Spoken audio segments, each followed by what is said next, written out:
figure you out. If I can have you now, then easy's what I'm about.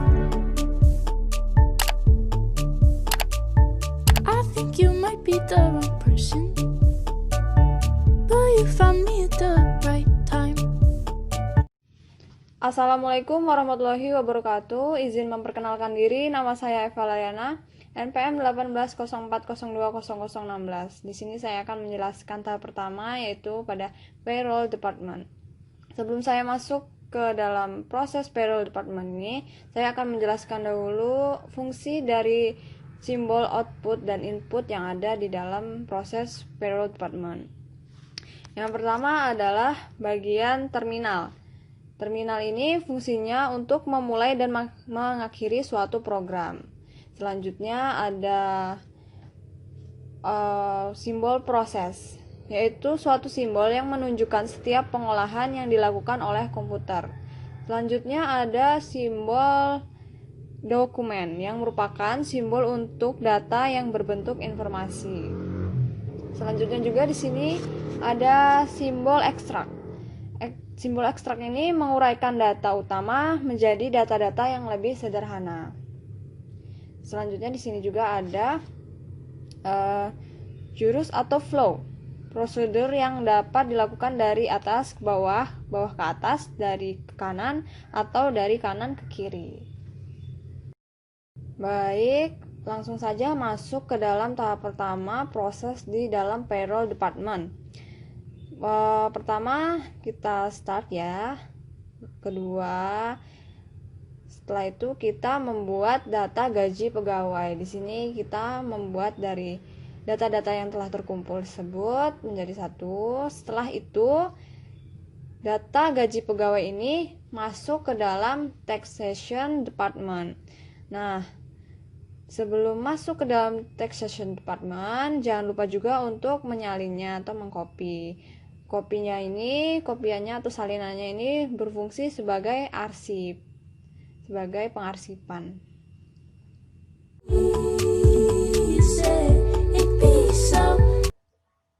Saya Rika Puji Astuti, NPM 1804022011. Saya akan menjelaskan terkait alur sistem data gaji sampai input data ke ESPT. Sebelumnya saya akan menjelaskan simbol yang digunakan terlebih dahulu. Yang pertama, simbol dokumen. Simbol dokumen merupakan simbol untuk data yang berbentuk informasi. Yang kedua, simbol proses. Simbol proses merupakan suatu simbol yang menunjukkan sistem pengolahan yang dilakukan oleh komputer. Yang ketiga, simbol display. Simbol display ini adalah simbol yang menggambarkan informasi yang ditampilkan oleh perangkat output yang digunakan, seperti monitor atau layar, printer, dan lain sebagainya. Lanjut saja, alur sistemnya. Dari data gaji pegawai, kemudian kita buat kertas kerja. Setelah kita membuat kertas kerja, kemudian kita input data ke ESPT. I swear I'm not trying to lead you on. Assalamualaikum warahmatullahi wabarakatuh. Perkenalkan, nama saya Bibi Rita Cahyani. Saya dari jurusan Akuntansi Syariah kelas B. Baik, di sini saya akan menjelaskan salah satu simbol yang saya gunakan, yaitu pengetikan online, di mana memasukkan data menggunakan perangkat online seperti terminal ataupun komputer personal. Jadi simbol ini untuk pengetikan online gitu. Ya pokoknya untuk memasukkan data. Baik, di sini selanjutnya adalah pengertian dari e-billing pajak, di mana e-billing pajak adalah sistem pembayaran pajak secara elektronik dengan membuat kode billing pajak pada aplikasi SSE Pajak Online yang merupakan bagian dari sistem penerimaan negara. Sistem ini dikelola oleh Biller Direktorat Jenderal Pajak dan menerapkan billing system. Baik, di sini saya akan menjelaskan login ke ISPT-nya. Yang pertama adalah connect to database, klik pada DB2113, lalu pilih DB. Lalu yang kedua, login ke ISPT PPH pasal 21, yaitu mengisi username dan password. Yang ketiga, masukkan NPWP wajib pajak, lalu klik simpan. Yang keempat, isikan profil wajib pajak, lalu klik simpan dan klik OK.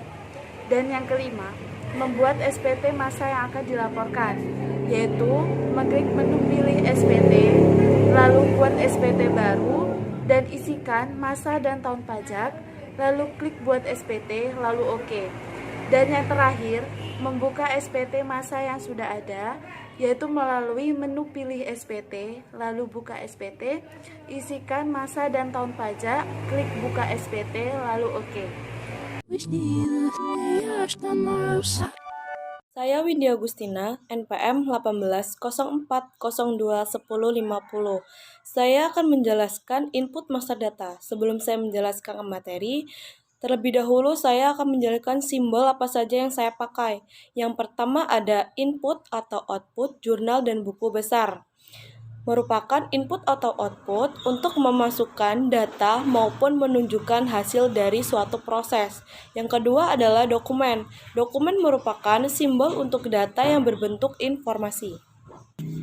Langsung saja ke materinya, input master data. Yang pertama yang harus kita lakukan adalah setting penomoran bukti potong dengan cara menu referensi bukti potong, lalu penomoran BP, lalu simpan.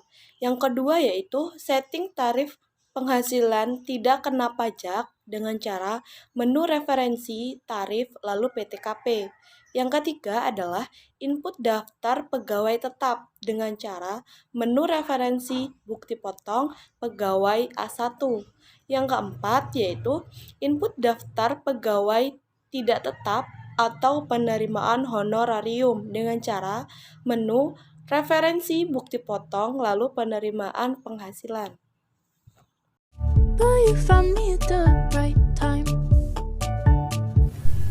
Assalamualaikum warahmatullahi wabarakatuh. Perkenalkan, nama saya Ibnu Sina, NPM 18040210021. Di sini saya akan melanjutkan menjelaskan mengenai tahapan-tahapan dalam menggunakan sistem informasi, yaitu pelaporan SPT PPH pasal 21. Pada kesempatan ini saya akan menjelaskan mengenai tahapan pembuatan bukti potongan PPH pasal 21.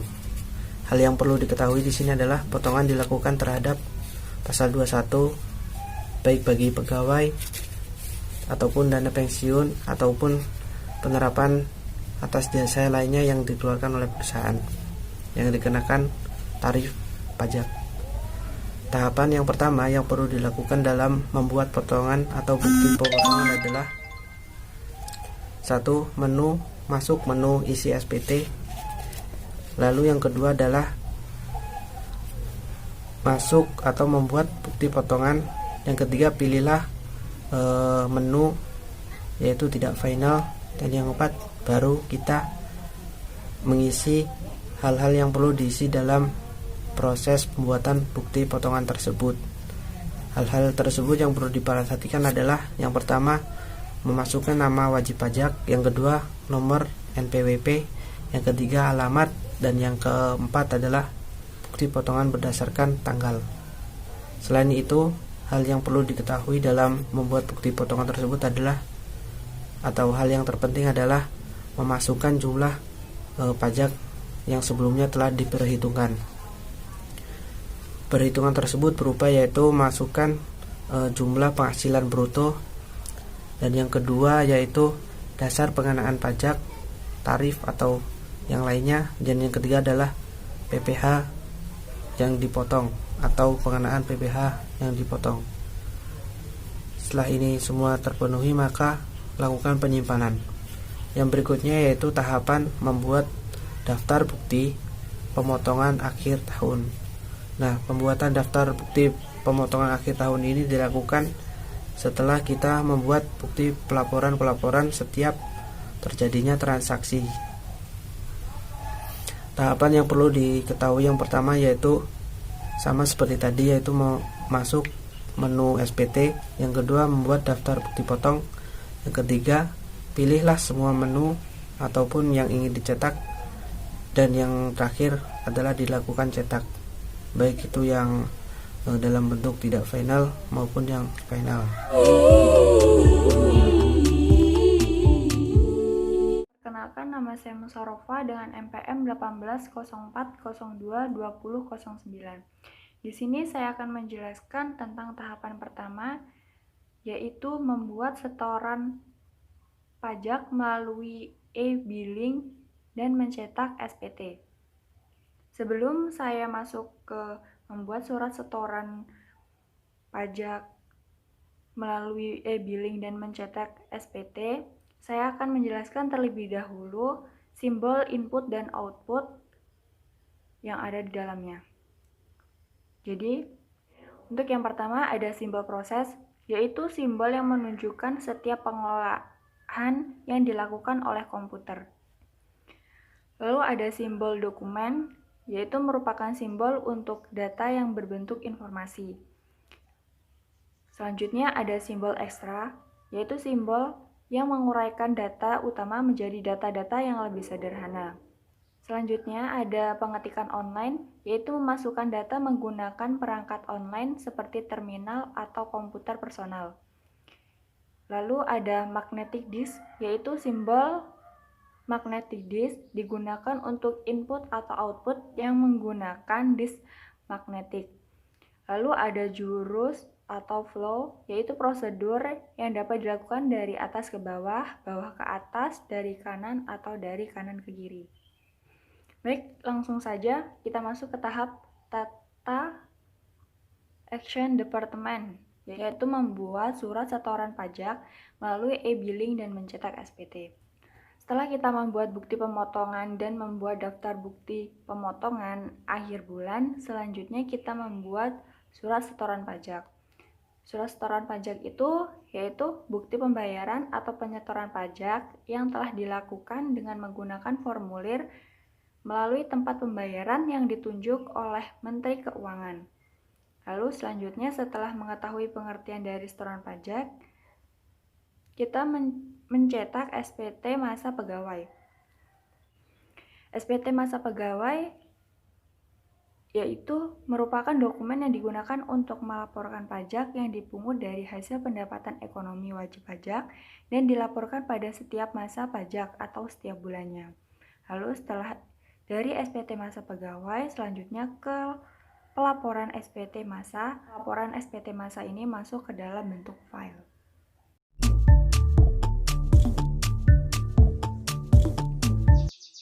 Assalamualaikum warahmatullahi wabarakatuh. Saya Wilandi Gatra Putri, NPM 1804021049. Selanjutnya di sini saya akan melanjutkan materi di prosedur pembayaran dan pelaporan PPH pasal 21 menggunakan aplikasi ISPT. Sebelum saya masuk ke pembahasan, saya akan menjelaskan arti dari simbol input dan outputnya. Sini ada dokumen.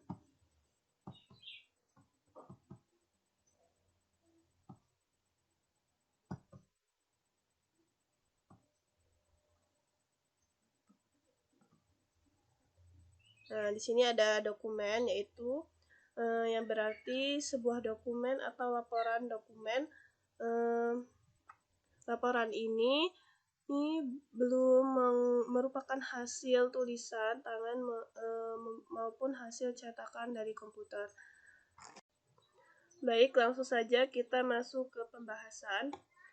Di sini setelah kita melakukan transaksi di sini, selanjutnya kita melakukan pelaporan ke kas negara di bank dengan cara elektronik. Nah, di sini.